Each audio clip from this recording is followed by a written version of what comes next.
Amigos e amigas, canal do Xavier, eu sou o Xavier. Gente, estou lendo aqui num site tratamentodeagua.com.br um artigo que fala de seca na Europa, o artigo Seca Europa. Fala da seca na Europa em julho de 2022, porque esse artigo é baseado num relatório Seca na Europa, que foi publicado pelo Centro Comum de Investigação da Comissão Europeia, e que avalia que a situação da seca com base no Observatório Europeu da Seca confirma que toda a Europa está a ser afetada por longos períodos sem chuva e temperaturas muito elevadas. Isso em julho. Em agosto, hoje é dia 26 de agosto, agosto foi um mês que a situação na Europa continua seco, e a Europa continua seca e com temperaturas altas. Tivemos o problema das queimadas que assolaram terrivelmente Portugal, Espanha e França, e ainda estão a arder. Né? Essas queimadas ainda estão a arder em algumas localidades em Portugal, etc. Né? Esse problema não está resolvido ainda. Bom, mas a questão da seca, ela se ampliou muito, e inclusive aconteceu um fenômeno na Alemanha, que é o aparecimento das chamadas pedras da fome, que são pedras com inscrições do passado, feitas por pessoas que viveram em períodos de seca também nessas regiões e que escreveram nessas pedras, né, escreveram avisos para gerações futuras sobre os problemas advindos de secas prolongadas, geralmente com vaticínios tipo: se me veres, chorarás, coisas assim, desse tipo, né? O que assusta muito as pessoas. Né? Assusta muitas pessoas que veem essas pedras, porque os rios, os lagos estão baixando de nível por causa da seca, e aí pedras que ficavam submersas aparecem. Né? O solo dos rios, né? O leito dos rios, dos lagos aparece. E lá nesse leito estão pedras gravadas, que foram gravadas por pessoas há 100, 200, 300, sei lá, ou mais anos atrás, que vivenciaram períodos de seca prolongada. E que, naquela época, seca era sinônimo de fome, porque não havia, sem o cultivo próprio das regiões, né? Sem as colheitas, sem os animais, né? As pessoas tinham fome. Hoje em dia nós vivemos num mundo onde o comércio é muito mais ativo, muito mais ramificado, etc., e as condições de transporte são muito melhores.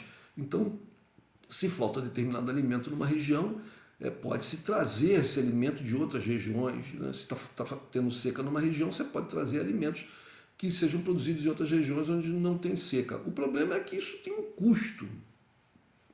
Isso tem um custo econômico, financeiro, né? E às vezes o custo fica tão alto, tão elevado, que as pessoas de qualquer maneira vão passar por um processo de dificuldades. Né?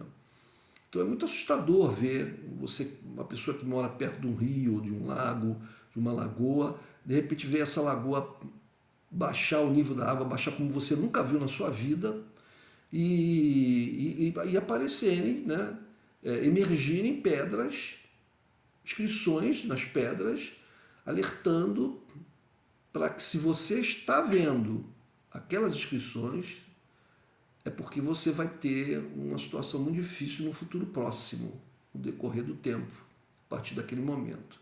Isso assusta muito as pessoas. Pois bem, o resumo aqui do relatório.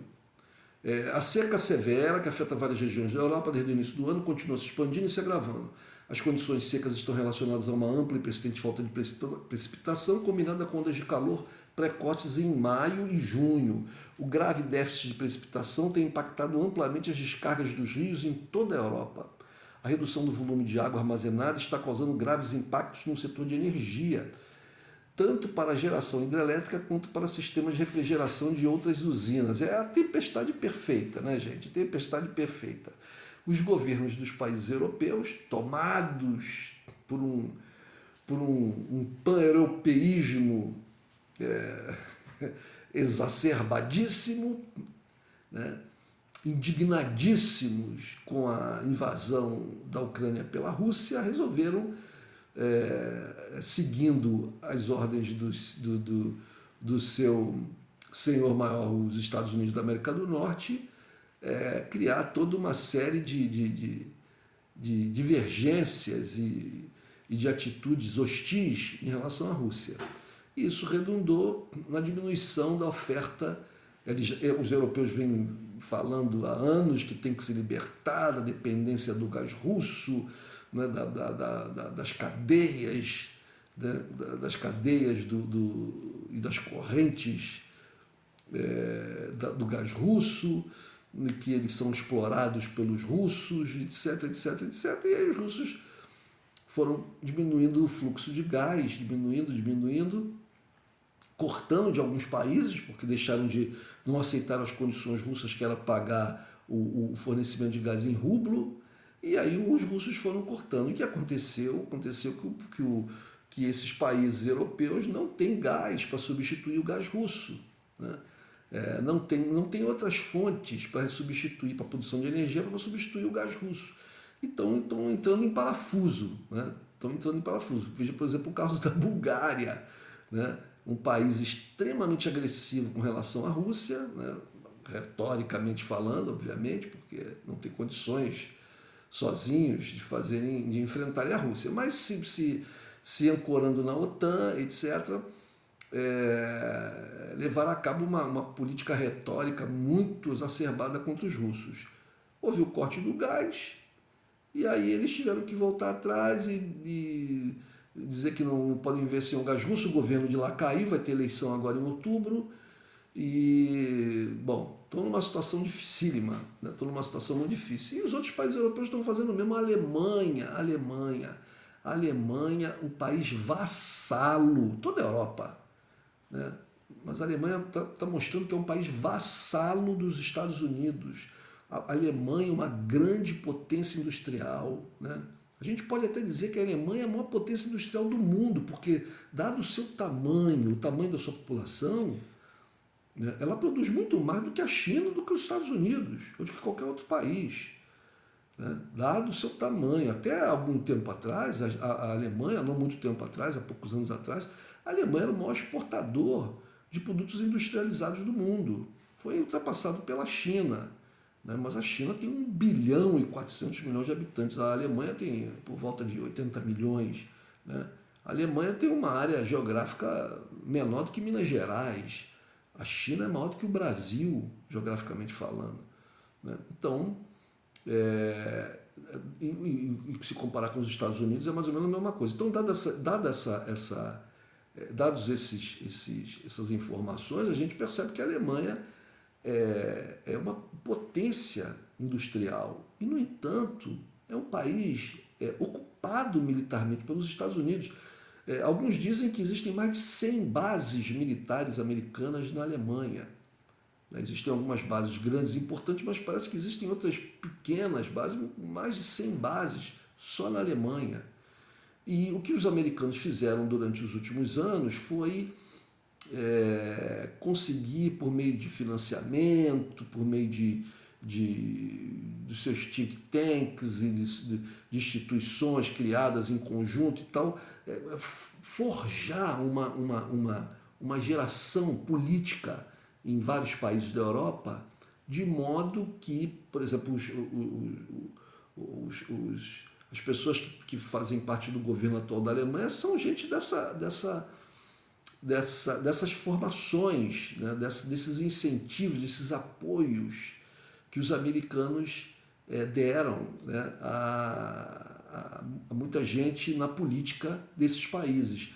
E, portanto, fizeram com que fosse criada toda uma mentalidade pró-americana e submetida mesmo à ideologia americana, à economia americana, aos interesses estratégicos militares americanos, etc. A ponto das pessoas confundirem lá na Europa, as pessoas confundirem a Europa com a OTAN, que é uma organização militar dirigida pelos norte-americanos. Pois bem, a Alemanha tá marchando com vontade, né, com empenho em direção ao abismo, um abismo econômico, social.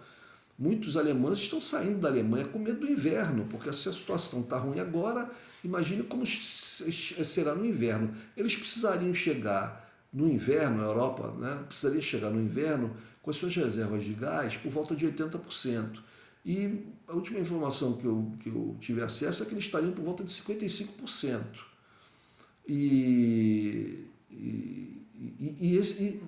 Gente, vejam, a questão não é só o abastecimento das casas das pessoas. Não é só as pessoas terem um padrão de vida que não tenha que ser retornado ao como se vivia no século XIX. Não é só isso, não. É a manutenção do parque industrial, que precisa de eletricidade. Há vários e vários sinais de que as empresas, as indústrias alemãs não suportarão, né, um período prolongado de escassez de racionamento, né, de gás, de energia elétrica. Então você vai ter uma tempestade perfeita, porque a produção hidrelétrica, né, que não é lá muito grande, mas é alguma coisa, né? Claro que a Europa não tem rios como nós temos aqui no Brasil. Não existem na Europa hidrelétricas como Itaipu, nem como Belo Monte, mas existe uma produção hidrelétrica, né? Então, por causa da questão da seca, essa produção já está comprometida. Então a situação vai ficar muito difícil, cada vez mais difícil. Bom, voltando à questão da seca. A competição por recursos hídricos é alta e começou mais cedo do que o habitual. Os estresses hídricos e térmicos reduziram o rendimento e o potencial de rendimento das culturas, né? Das culturas agrícolas, né? O abastecimento de água pode ficar comprometido nos próximos meses. Ainda tem isso, gente. Porque a energia elétrica ela é necessária, inclusive, para você levar água das fontes, dos rios, dos lagos, etc., para distante dessas fontes, onde existam pessoas vivendo, produzindo, né, morando. Então, você, muitas vezes, para levar essa água, você tem que ultrapassar elevações geográficas. E para isso você precisa de bombeamento, que é feito muitas vezes por meio de bombas elétricas. E você vai ter um problema de eletricidade aí para fazer para efetuar essa elevação das águas, etc. Então você tem uma situação severa. Eu tenho aqui uma outra notícia que é sobre essa questão da seca, que fala o seguinte, é uma notícia do Bloomberg, que fala que a crise hídrica atinge tomates e ameaça espaguete e pizza. Com a pior seca em 1.200 anos, agricultores enfrentam situação que prejudica a safra e deve aumentar os preços dos molhos. Só que isso não é na Europa, isso é nos Estados Unidos, é na Califórnia. A Califórnia lidera o mundo na produção de tomates para processamento. A variedade enlatada e usada em cozinhas comerciais para fazer alguns dos alimentos mais populares, como molhos, virou um problema a partir da pior seca em 1.200 anos, que está forçando os agricultores a enfrentar uma crise hídrica que prejudica a safra, ameaçando aumentar os preços para o molho de espaguete. Mas não é só para o molho de espaguete, porque se tiver realmente uma grande crise na produção de tomates lá nos Estados Unidos, e nesse tomate, como está dizendo aqui, que a produção de tomate, a Califórnia lidera a produção de tomate para processamento, obviamente que vão ser utilizados tomates que não sejam específicos desses produzidos para processamento para serem enlatados, serem usados nas cozinhas comerciais. Então, se você vai tirar tomates de outras variedades para uma utilização que não é a deles originalmente, vai faltar tomate que são consumidos in natura nas feiras livres, nos supermercados do resto do mundo, e o preço vai subir. Essa matéria da Bloomberg é de 13 de agosto. Vocês vejam que essa questão da crise hídrica, da seca e da falta d'água está atingindo não só a Europa, mas também os Estados Unidos. Olha, a falta de água está diminuindo o ritmo de uma região que é responsável por 1/4 da produção mundial, o que afeta os preços dos produtos à base de tomate. É o que eu acabei de falar. Se um determinado nicho de mercado atingido por esse tipo de específico de tomate, né, se falta tomate para atender esse nicho de mercado, que é a coisa do tomate enlatado, que é utilizado nas cozinhas comerciais, vai ser tirado tomate de das feiras livres, né, que são utilizados para outras coisas. Então, o preço do tomate vai aumentar. Com as previsões de mudanças climáticas da Califórnia apontando condições mais quentes e secas, as perspectivas para os agricultores são incertas. Ou seja, não se sabe o que vai acontecer com essa questão. Gente, ou seja, a coisa está tão difícil, né? A coisa está tão difícil e você ainda tem governos no mundo que ainda parece que trabalham contra a sua própria economia. Volto a dizer, é o caso da União Europeia. Veja, a Rússia tem alimentos, trigo, tem fertilizantes para agricultura, tem petróleo e tem gás. A União Europeia não tem alimento suficiente para si, né? Não tem fertilizante suficiente para si e não tem petróleo, não tem gás. E a União Europeia